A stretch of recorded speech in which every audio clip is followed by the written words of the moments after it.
Setiap hari kita memiliki energi terbatas, seperti baterai yang perlu diisi ulang.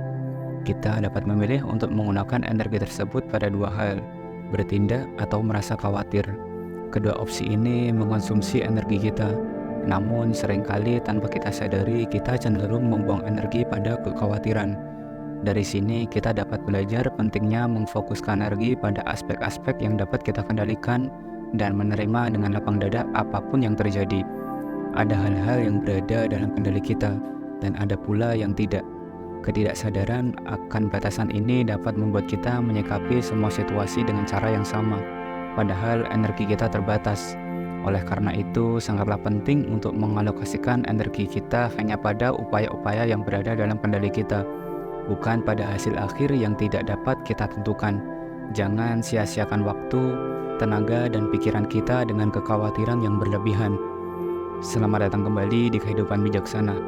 Dan di video ini kami akan membahas dan mengeksplor lebih dalam 4 hal yang tidak perlu Anda pikirkan lebih dari yang seharusnya. Karena percayalah, memikirkannya lebih dari yang seharusnya tidak akan memberi kita keuntungan apa-apa. Tanpa berlama-lama lagi, mari kita bahas bersama. Yang pertama, pandangan orang lain terhadap kita. Pernahkah Anda terjebak dalam pemikiran yang terlalu berlebihan atau bisa dibilang overthinking tentang apa yang orang lain pikirkan tentang Anda? Banyak dari kita kadang-kadang tanpa sadar memberikan terlalu banyak ruang dalam benak kita untuk opini orang lain. Kita khawatir akan pandangan mereka, takut tidak diterima, atau lebih parah lagi takut dianggap tidak cukup baik. Namun mari kita berhenti sejenak dan bertanya pada diri sendiri, apakah itu benar-benar penting? Padahal sebaik apapun dirimu, akan selalu ada orang yang kontra dan akan selalu ada orang yang tidak menyukai kita.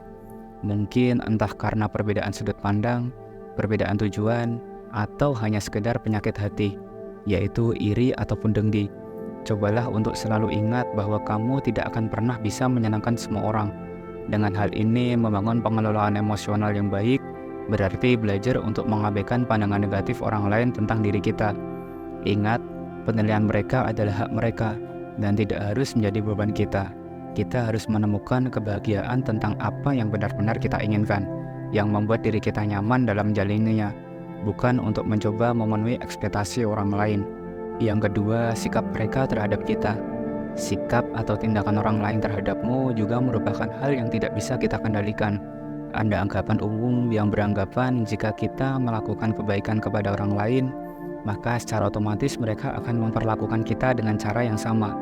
Memang ada kalanya kita bertemu dengan individu yang menghargai kebaikan kita dan membalasnya dengan sikap serupa. Namun penting untuk diingat bahwa kita tidak memiliki kekuasaan untuk mengontrol reaksi atau tindakan mereka.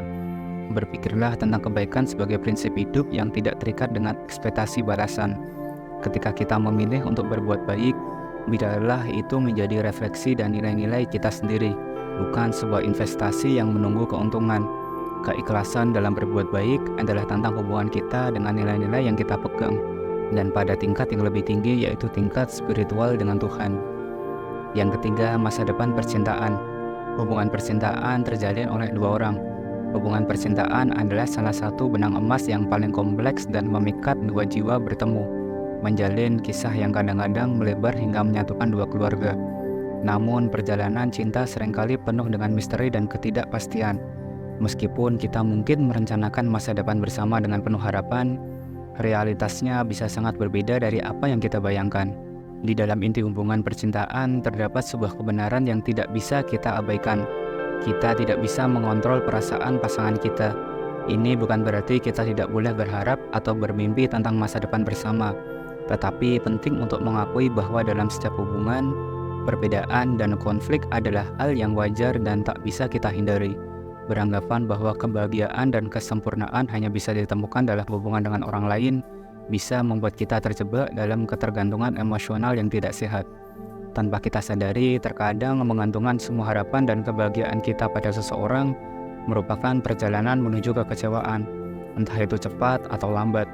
Ketika orang lain yang kita harapkan tidak memenuhi ekspektasi kita, kita bisa terjerumus ke dalam lubang kehancuran yang dalam. Dan lebih buruk lagi, pengalaman semacam itu bisa menyisakan luka yang mendalam dan trauma, membuat kita takut untuk mencintai lagi. Dengan memahami dan menerima ketidakpastian dalam hubungan, kita belajar untuk menghargai setiap momen kebersamaan sebagai hadiah yang berharga. Ini mengajarkan kita untuk hidup dan mencintai dengan lebih penuh kesadaran, keberanian, dan paling penting adalah keikhlasan. Yang keempat adalah masa lalu. Masa lalu dengan segala lika-likunya seringkali meninggalkan jejak yang mendalam dalam kehidupan kita. Ini adalah kumpulan momen yang telah terukir, yang tak lagi bisa kita ubah atau kendalikan. Namun dalam genggaman masa lalu tersebut, terdapat kunci untuk memahami dan merangkul masa depan yang lebih cerah. Langkah pertama menuju kebebasan dari belenggu masa lalu adalah belajar untuk berdamai dengan diri sendiri. Memaafkan diri atas kesalahan atau kegagalan yang telah terjadi bukanlah tindak kelemahan, melainkan manifestasi dari kekuatan batin yang luar biasa. Ini adalah langkah penting untuk membuka jalan menuju kebahagiaan yang sejati. Fokuslah pada apa yang ingin kamu capai di masa depan.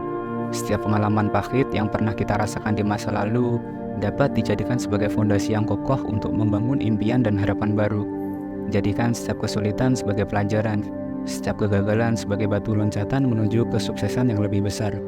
Dengan demikian, masa lalu dapat menjadi guru yang berharga jika kita memilih untuk mendengarkan pelajaran itu dengan hati yang terbuka. Jadikanlah kenangan-kenangan itu sebagai sumber inspirasi, bukan sebagai beban yang menghambat langkah untuk melangkah ke depan.